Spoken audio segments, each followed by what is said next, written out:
Lecture 6A, Appendix, Interviews.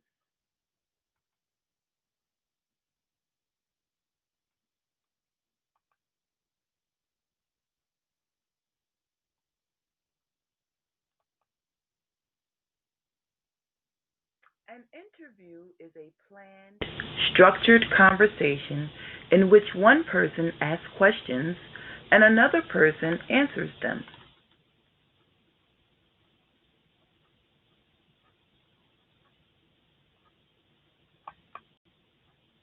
Unlike most interpersonal conversation, interview participants usually prepare for the interview conversation.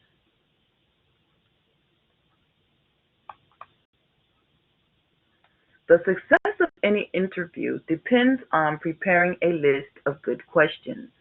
You want to ask questions about behaviors, what a person has done or is doing. You want to ask questions about demographics, age, education, etc. You want to ask questions about opinions or values.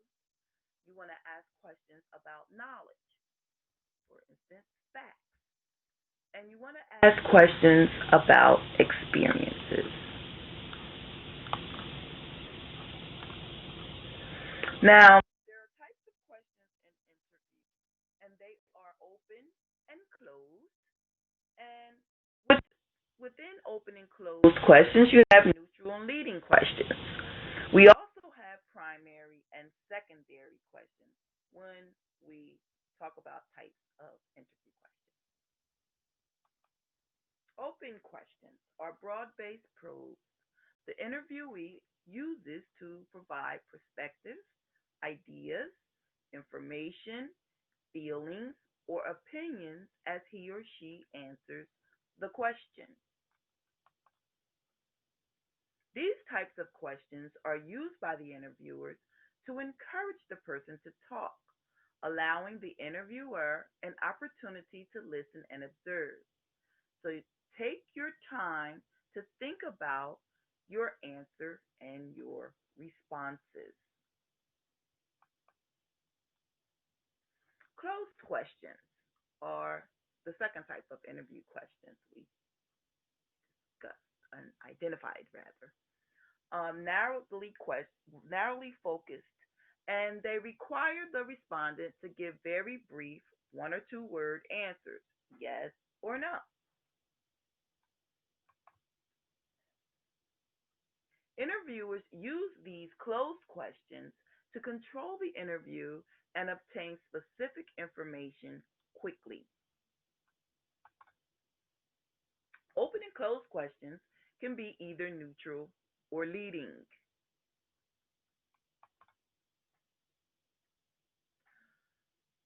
So, neutral questions do not direct a person's answers. For example, tell me about yourself, or what symptoms are you having today? Neutral questions give the respondent free rein to answer the question without any knowledge of what the interviewer thinks or believes. Then you have leading questions.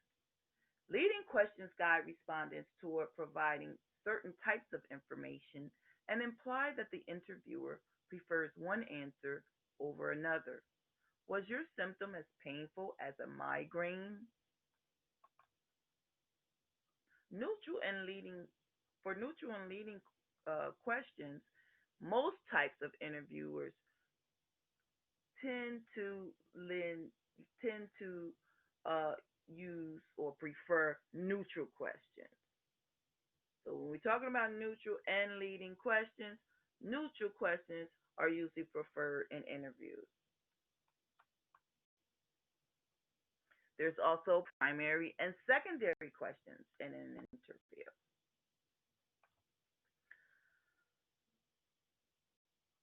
Now, primary questions are leading questions that you use to introduce one of the major topics of the interview conversation. When planning primary questions, carefully choose the major topics you want to cover and then Prepare at least one primary question for each topic.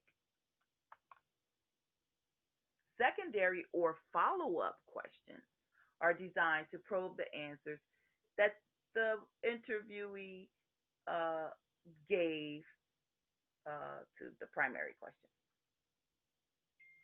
So we're following up. Secondary questions are follow-ups to the primary question. When you expect a specific answer, you can pre-plan your secondary question. Usually, however, these questions will be spontaneous and you need to construct them in response to an answer to a primary question. Now, some follow-up questions encourage the person to continue on. The major purpose of follow-up questions is to encourage the person to expand on an answer that seems incomplete or vague. Now, we interview for different purposes, but first we're going to talk about interviewing for information. Interviewing can be a valuable method for obtaining information on nearly any topic, but you must carefully plan them. I'm going to say that again.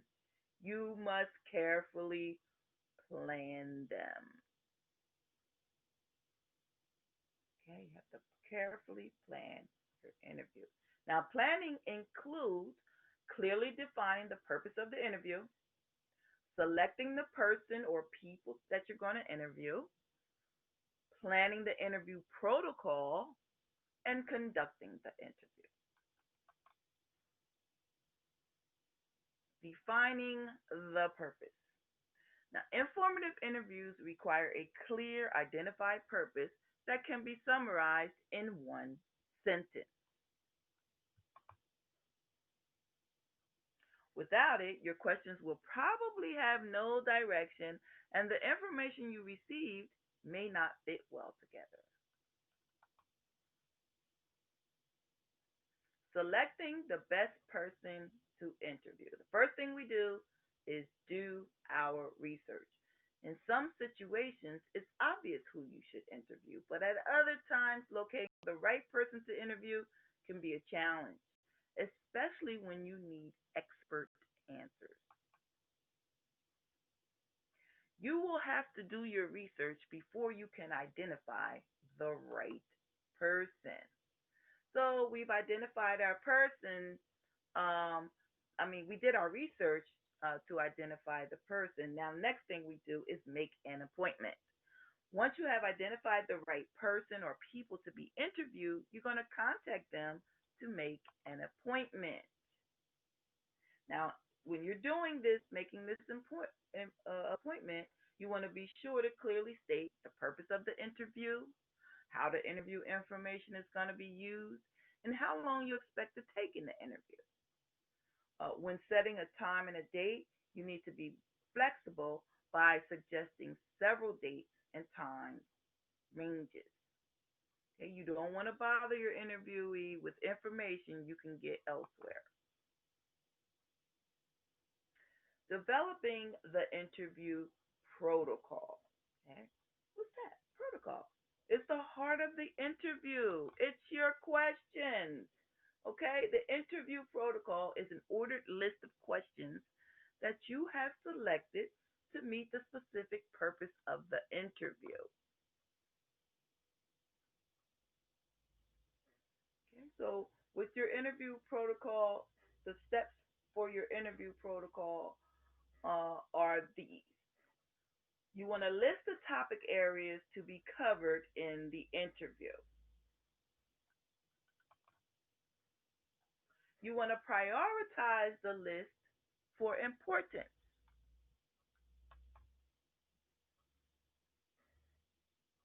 Then you generate your list of questions. Questions should be revisited, should be revised until they are a mixture of open and closed questions that are phrased neutrally. Estimate how long it will take to ask and answer all questions. You want to allow 4 minutes for open questions, and 1 minute for closed questions.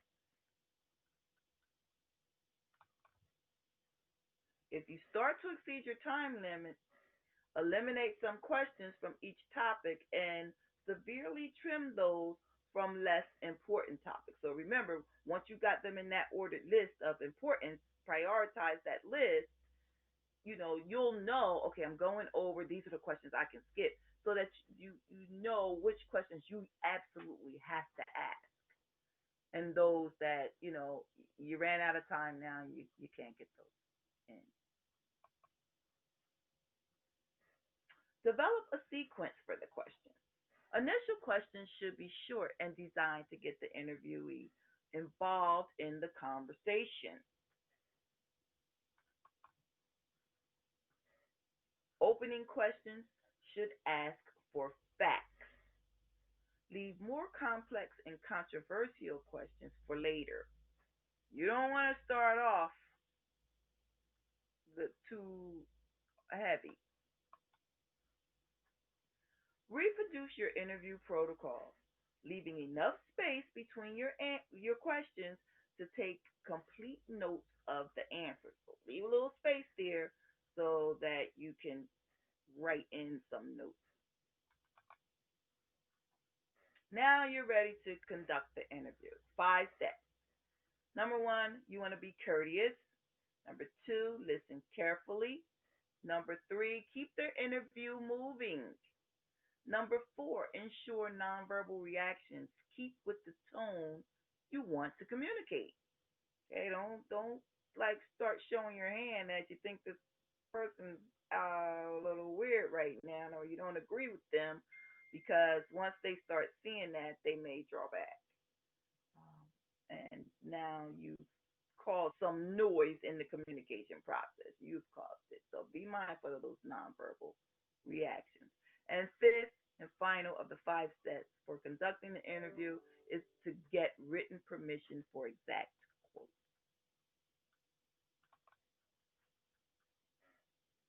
When you're being courteous, these are some things you want to keep in mind. Start by thanking the interviewee for taking the time to talk to you. You want to encourage the person to speak freely, and you want to respect what the person says, regardless of what you may think of the answer.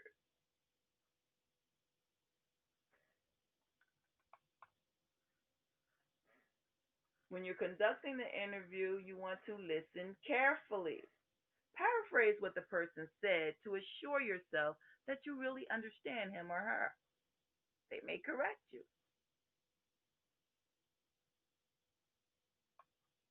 So welcome that correction. Listen carefully. All right, keep the interview moving. Ensure that your nonverbal reactions keep with the tone you want to communicate.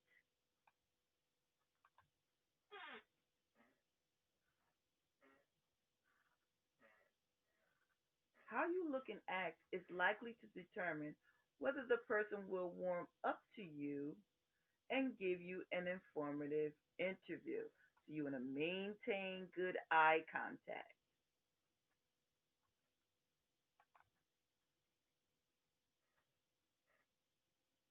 Get written permission for the exact quote. Now, this is a courtesy if you plan to publish the substance of the interview. Offer to let the person see a copy of the article or tell them what's in it. Now we're going to talk about conducting employment interviews. So the first one, remember, was interviewing for information. Now we've moved on to conducting employment interviews. Employment interviews help organizations assess which applicants have the knowledge, have the experience, and have the skills to do a job, and which applicants will fit into the organization's culture.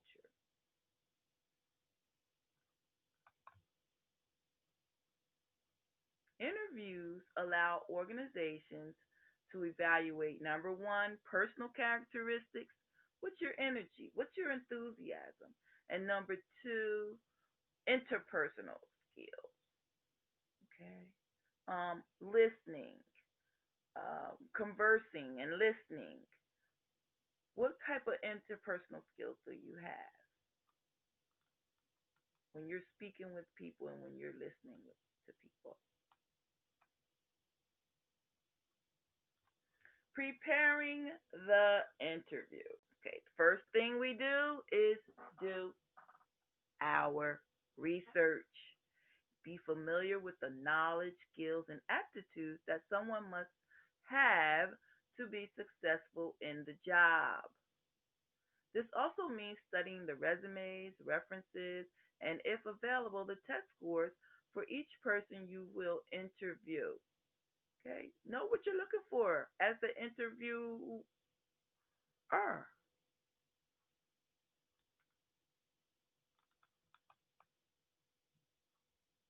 When you're preparing the interview, you want to make sure all applicants are asked the same question.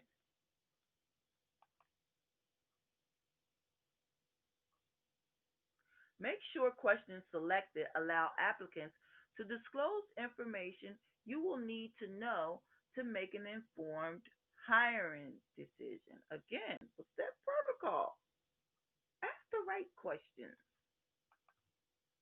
Avoid questions that violate fair employment practice legislation, and this is very important. The Equal Opportunity Commission has detailed guidelines that spell out what questions are unlawful because you can break the law and now your company is going to be held accountable. What do you think is going to happen to you? I don't think you'll be working there long if you lose. A well planned employment interview is carefully orchestrated. The introduction should be designed to establish rapport and help the interviewee relax. Sound familiar, that introduction? Okay.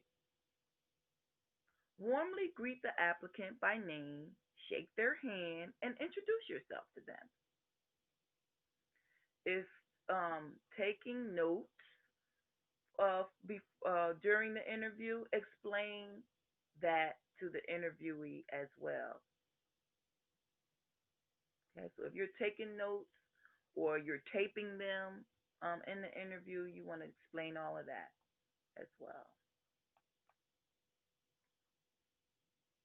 In the body or main part of the interview, candidates are carefully questioned to determine whether their knowledge, skills, experience, uh, personal uh, knowledge, and interpersonal style fit with the demands of the job and the organization.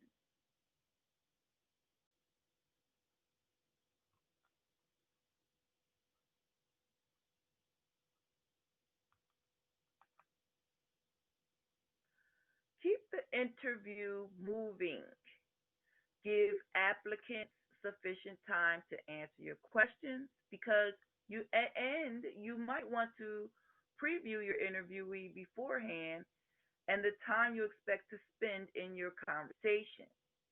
And number three, when conducting the interview, strive to sound spontaneous and speak in a voice that's easily heard.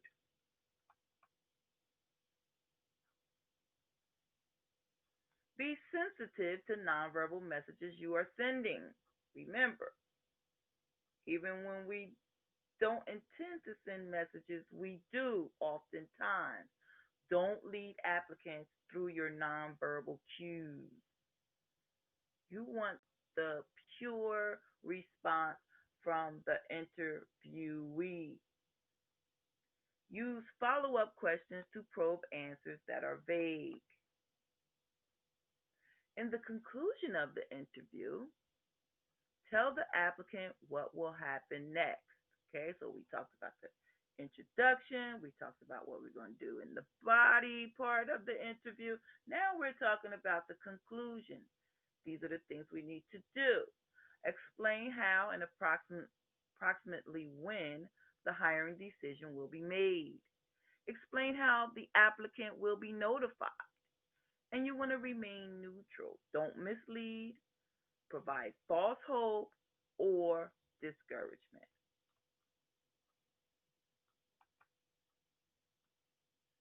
Now we're going to talk about interviews to get a job.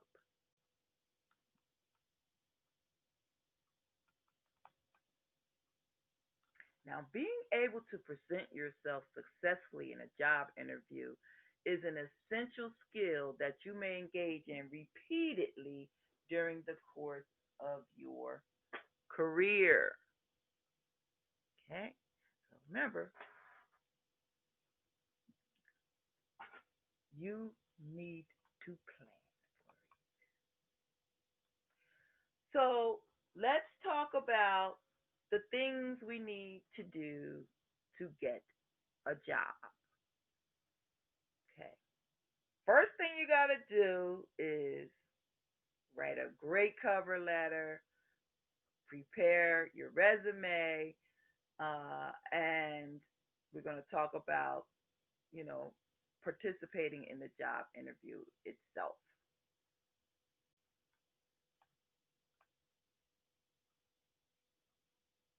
Okay. Getting an interview. Number one, do your research. Seeing the pattern here about being prepared, do your research.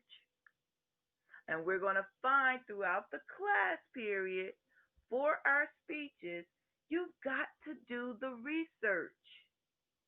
You've got to put in the work up front.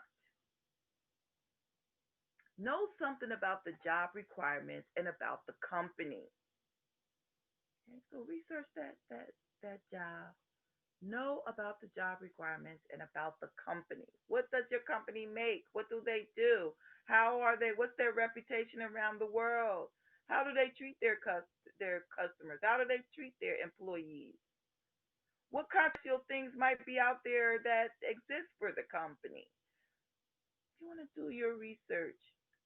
What does this job entail? How do I fit?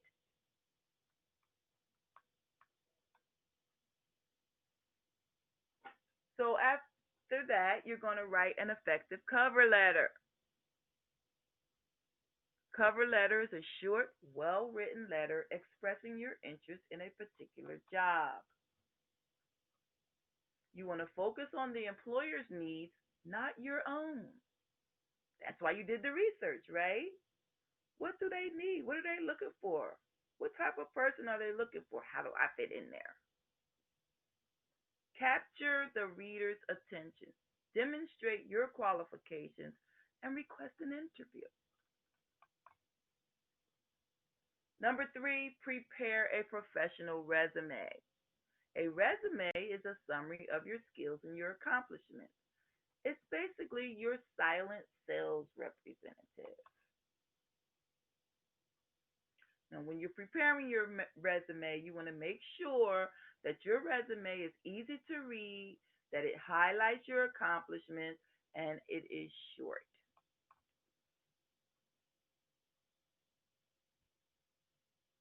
Okay, now let's talk about preparing to be interviewed. So the first thing we want to do is to get the interview. Okay, now we're going to prepare to be interviewed. Number one, all the time, right? Do your research. Do extensive research on the position and the company before you go to the interview. Be sure to know the company's products and services. So you did your research to actually find out about the organization and the company. Okay.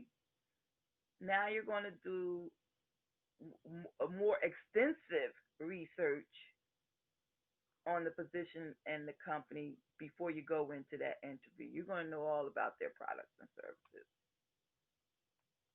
Number two, prepare a list of questions about the organization and the job. You're preparing questions for them. Make a list of your questions and take it with you to the interview.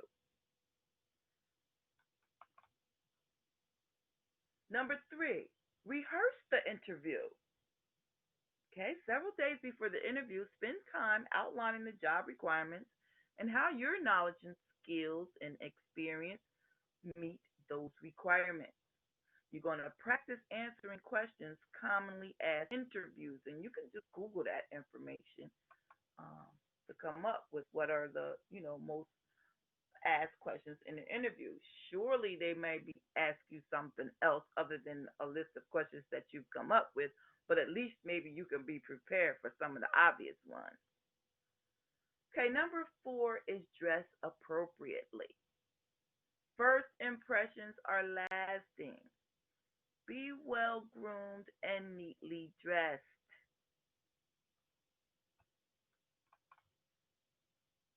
You want to bring supplies. Number five, bring supplies. Gather and bring extra copies of your resume, your cover letter, any references you've gathered, as well your list of questions.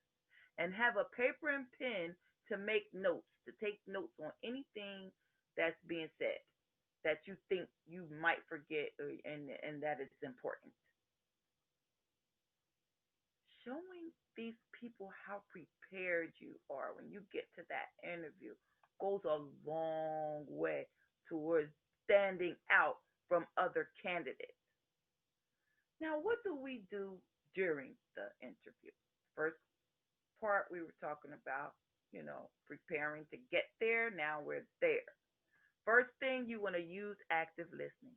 You want to work on attending, understanding, and remembering what is said. Okay? Be mindful of your nonverbal behavior and make good eye contact as you listen. Remember, that nonverbal behavior is what people generally believe when people are talking. It's the nonverbal behavior that has a lot of impact. Number two, think before you answer. Take a moment to consider how your answer will portray your skills and experience. Number three, be enthusiastic. Good vibes are infectious. So believe in the self fulfilling prophecy.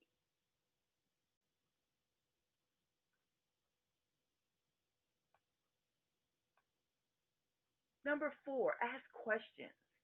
Use the questions you prepared ahead of time that have not already been answered. Remember, we talked about listening actively?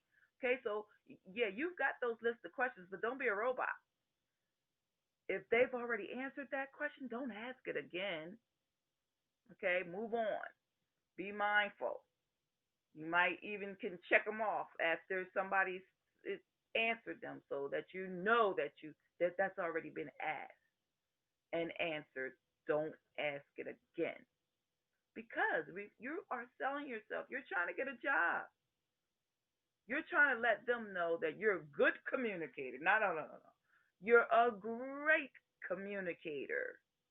Okay, you are qualified, experienced, and you fit their company's needs. You are going to be an asset to their company. Okay, number four, I'm sorry, I didn't go to B. We talked about that part. B is ask how well the interviewer believes your qualifications match the position and what are your strengths. Okay? Get it from them. Get it right from the source. Plant that in their head. And at that time, you can correct them if they got some of the information wrong. Number five, 5, avoid discussing salary and benefits. Okay, that's a biggie. You don't want to talk about that during the interview. Okay, the time to discuss salary and benefits is when you are offered the job.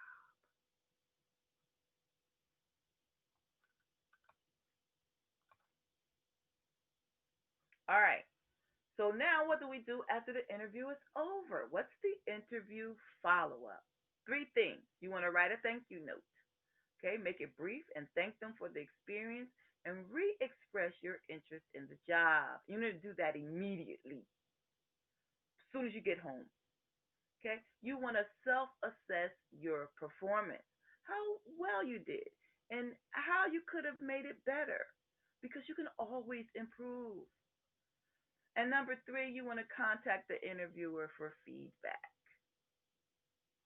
Okay,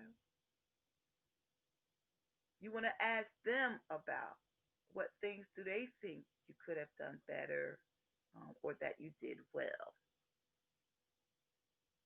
Goes a long way towards being prepared. What type of employee are you going to be? Yeah, you might know how to actually complete a task, but what do you offer us as an individual to our company? Are you a team player, or are you the person that is never on time for things, never meets deadlines, doesn't get along well with your uh, co-workers, your supervisors? What type of person are you? So it's very important that you get somebody else's point of view so that you can improve, because we can all find some areas of improvement. Okay? So be mindful of these things, and I guarantee you're going to be up there high on that consideration list if you are well prepared for your interviews. And that concludes Lecture 6A, the appendix in your textbook about interviews.